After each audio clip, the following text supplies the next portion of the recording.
Di sini gue akan sharing ke teman-teman semua yang mungkin pelajar, masih 18 tahun, 20 tahun. Gue pengen sharing berdasarkan pengalaman gue. Gimana caranya kalian bisa lebih mudah untuk meraih yang namanya kesuksesan. Sejak kecil gue selalu punya mimpi akan kebebasan ya. Mimpi akan punya uang yang gue gak usah mikirin. Mimpi dimana gue bisa biayain orang tua gue. Mimpi dimana gue gak usah mikir makan apa atau belanja barang apapun.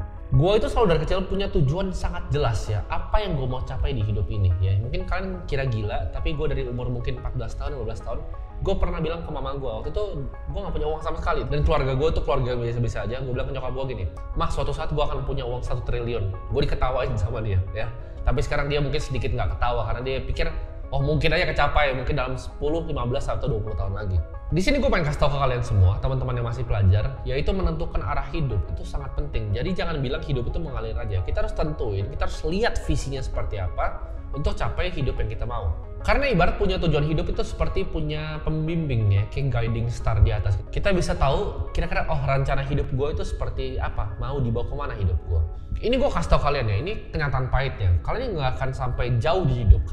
Kalian coret aja nama kata-kata sukses ya. Kalau kalian cuma pengen ngerjain apa yang kalian mau ngerjain di hidup kalian. Gue itu sering sharing di video gue ya. Kalau kalian mau jadi sukses, kalian fokus di satu industri itu, kasih 10 tahun, 20 tahun dan kerjain aja industri itu. Tapi ya, ini yang gue paling greget. Pertanyaan yang gue justru dapat apa? Kok tapi gue nggak suka di industri ini, tapi gue nggak suka kerja di industri fashion, tapi gue nggak suka kerja di industri peternakan. Ini pertanyaan gue, hey sadar lu masih miskin, lu nggak punya pilihan ya. Jadi jangan kalian pikir, oh gue mau kerjain apa yang gue suka, industri apa yang gue suka. Semua teman gue ada yang jualan sambal, ada yang jualan baju.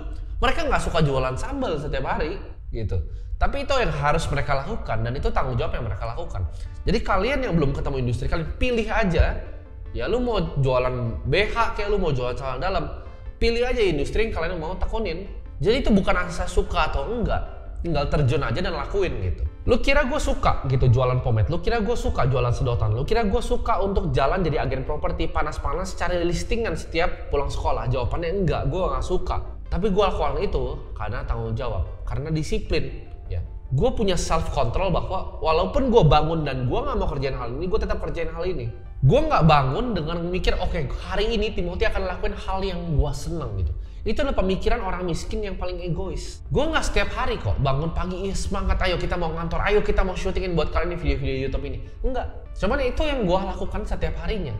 Mau gue moodnya lagi jelek hari ini, mau gue moodnya lagi bagus hari ini, gue lakukan hal yang sama persis yang gue lakukan sejak 9 tahun lalu. Ini kalian boleh mau percaya nggak percaya. Mau gue liburan, mau gue nggak liburan, mau jam 12 malam, jam 1 pagi. Semua orang yang kerja sama gue tahu. Gue nggak pernah skip kerja.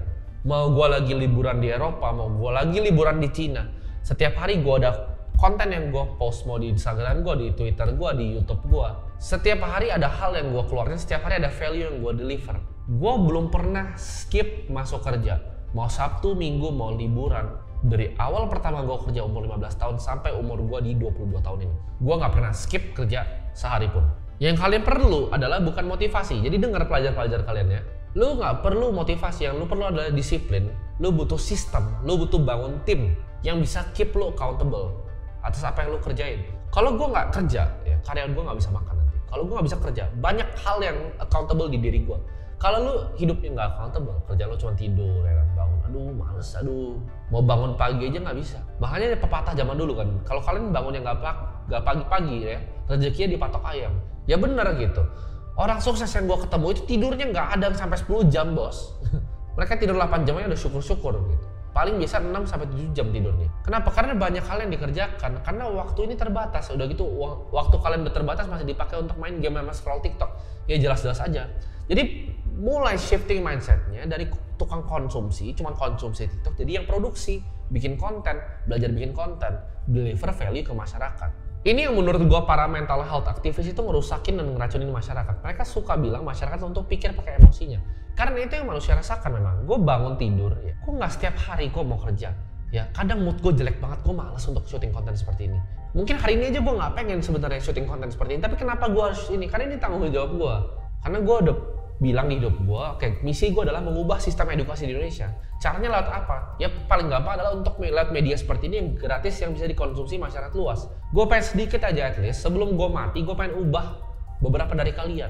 Karena udah banyak nih dari awal gue mulai bikin konten-konten seperti ini yang DM gue pribadi bahwa gue merubah hidup kalian. Dan itu adalah hal yang gue pengen denger terus-menerus. Dan kalau yang gue harus korbanin cuman rasa males untuk melakukan ini, gue akan hantam itu rasa malas setiap hari. Gak peduli gue, anytime of day gue hantam itu rasa malas. Untuk melakukan tujuan gue yaitu rubah sistem edukasi di Indonesia supaya edukasi seperti ini bisa diakses sama seluruh penjuru Indonesia. Kalian cuma perlu modal kuota internet dan YouTube. Mental health aktivis bilang, pikir pakai perasaan kalian.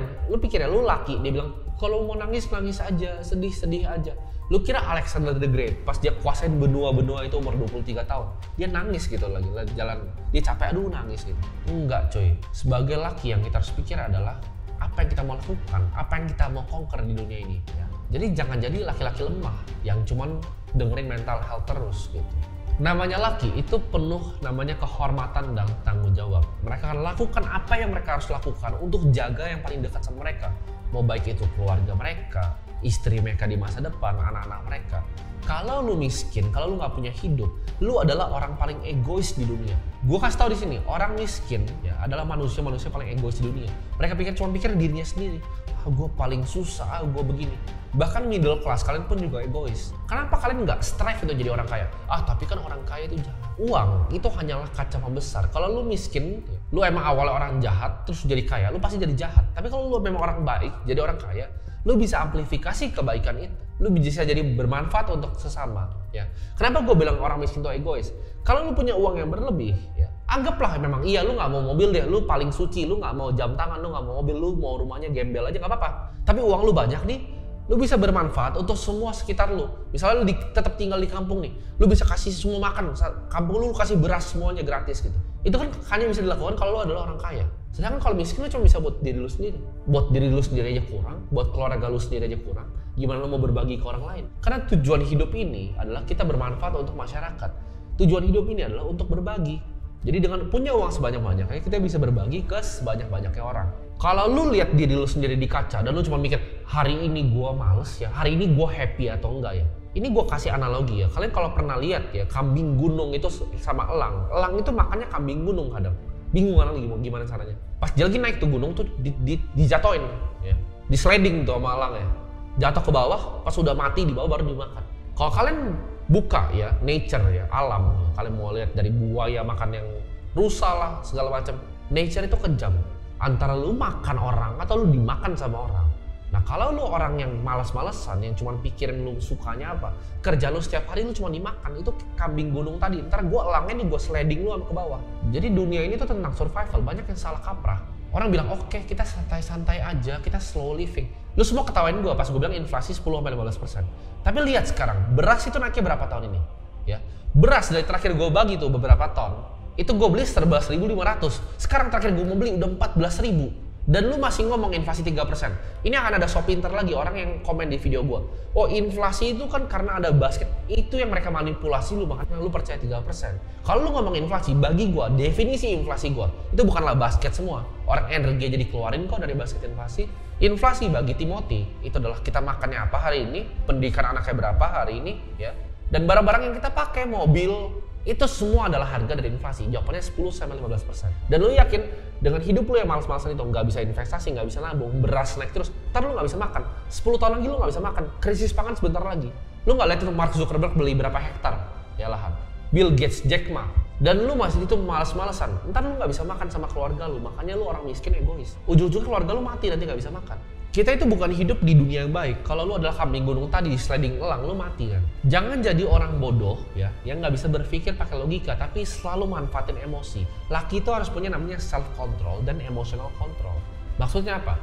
Kalian mungkin ada yang baru nih, pertama kali nonton video gua, lalu dia emosi. Wah ini orang penyampaiannya bangsat nih ya. Ini orang nih mulutnya nggak enak didengar. Tapi lu nggak pahami apa yang benar-benar gue omongin. Makanya dulu ya kan, orang banyak yang hujat. Oh bang lu begini-begini ngomongnya kasar. Jadi logikanya udah ketutup dulu. Mikirnya orang Indonesia gitu kan, mikirnya pakai emosi, makanya bodoh-bodoh gitu. Mikirnya oh emosi dulu ya kan. Oh ini orang karena ngeselin gini, gue nggak mau denger omongan. Tapi logikanya nggak dimainin. Logikanya nggak dipakai karena sebenarnya apa yang gue sampaikan itu benar. Laki itu kerja apapun situasinya ya. Lu mau capek, lu mau nggak mau berangkat kantor, lu tetap berangkat kantor. Lu Lu capek lu nggak mau bikin bisnis, lu tetap bikin bisnis. Lu capek lu nggak mau manage tim, lu nggak mau meeting pagi, lu tetap meeting pagi.